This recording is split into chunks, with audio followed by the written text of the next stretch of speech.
What's going on, creepers and geekers? Chris the Atari Creep, and I got me a package from Thailand. Now, we are in my bedroom, and that's simply only because I got two 7-year-old twin girls that are out and about doing their thing. I got really excited, wanted to film this now while I had a few minutes.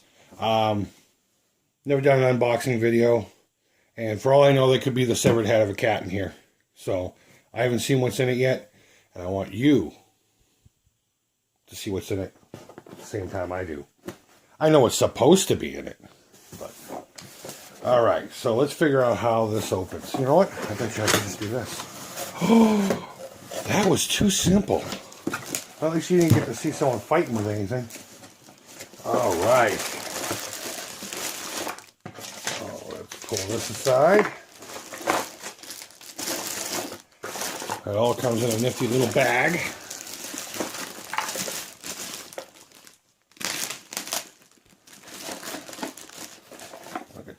Oh, man. Oh, I am so excited about this. I don't know what all these little brown dots are and such, but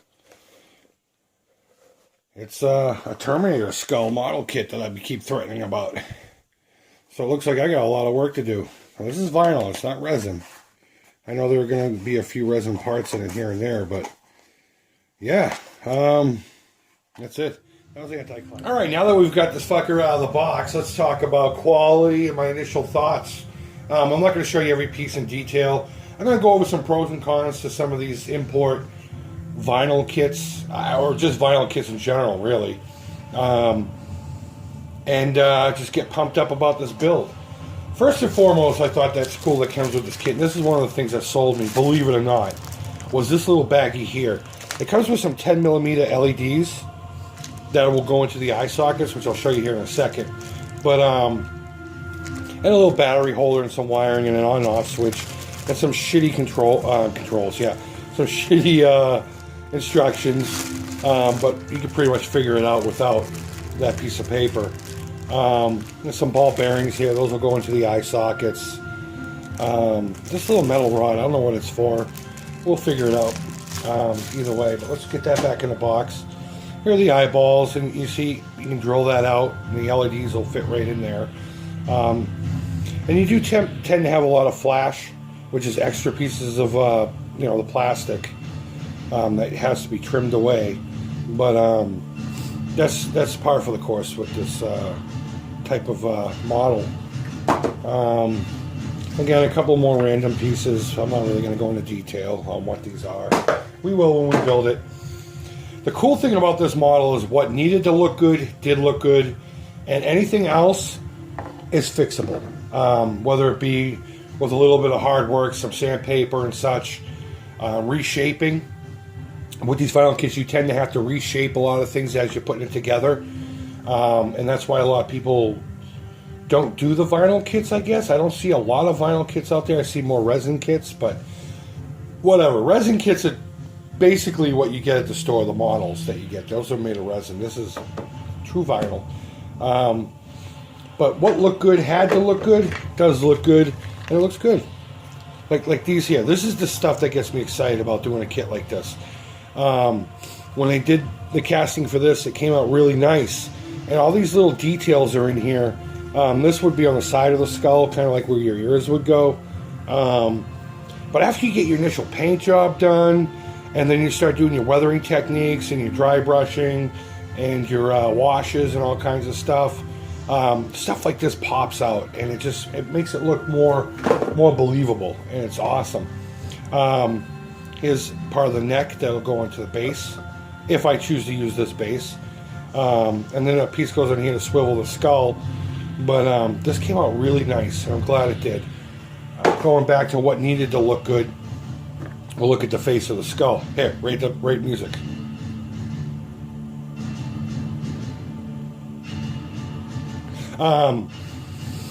There is some slight warping to this, but again, once all this plastic is gone, I can heat it up a little bit with a hairdryer or some warm water, and then kind of just mold it the way I need it to, and it'll go in.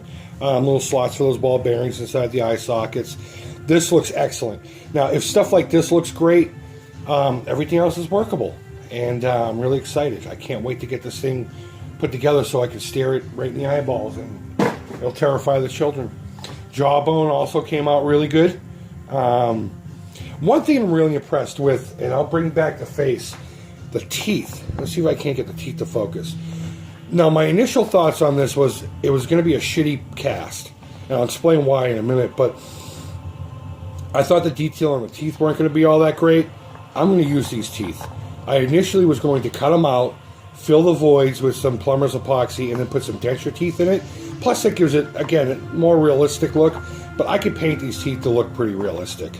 And the detail on them are there. So, I'm really excited about this. I didn't expect this kit to come out half as good as it did. Now, saying that, these next two pieces didn't come out the greatest. With, the base here in mind, I wasn't initially going to use this base anyway. I want to give this more of a display quality when I get done with it. And this base, it's nice. It does its thing. It says Cyberdyne Systems Model 101 Series 800. So the details are kind of there, but it just looks like a base to a model kit. And I want this to look like a trophy, So I'm probably going to create some other kind of base for it, but we'll get to that in the build. But one of the issues, the reason why the quality isn't great is because they reuse, I don't know if I said this already, and if I did, I apologize.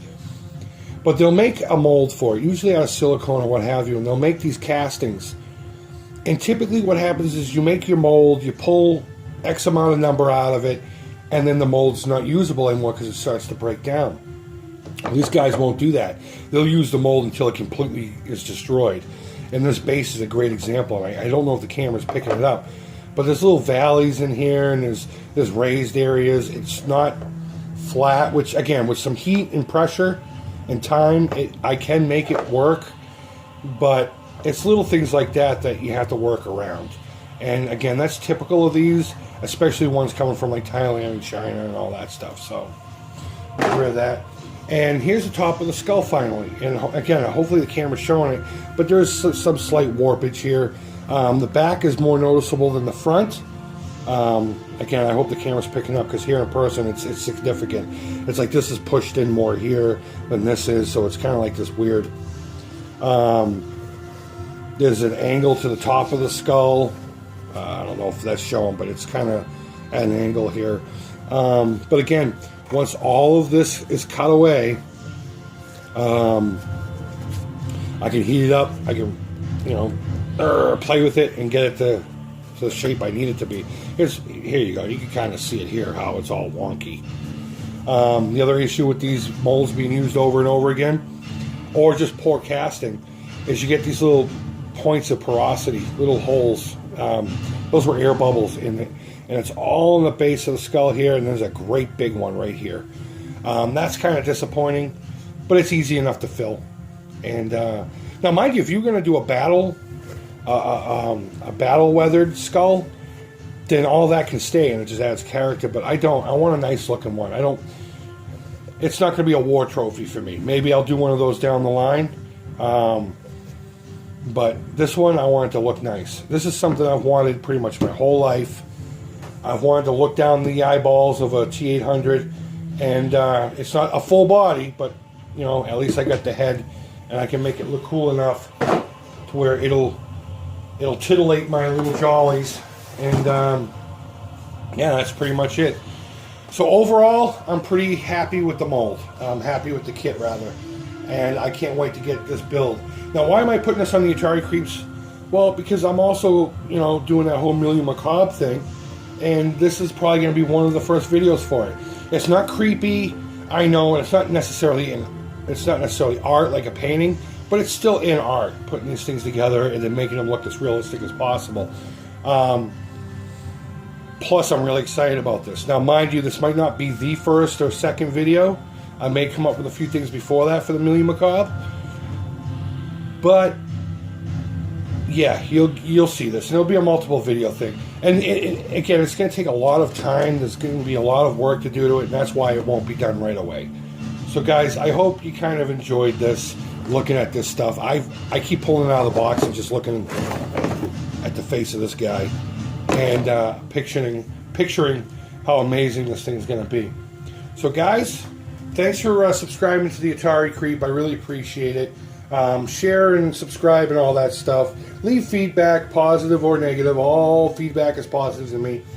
And welcome to my new shit, the Milieu Macabre.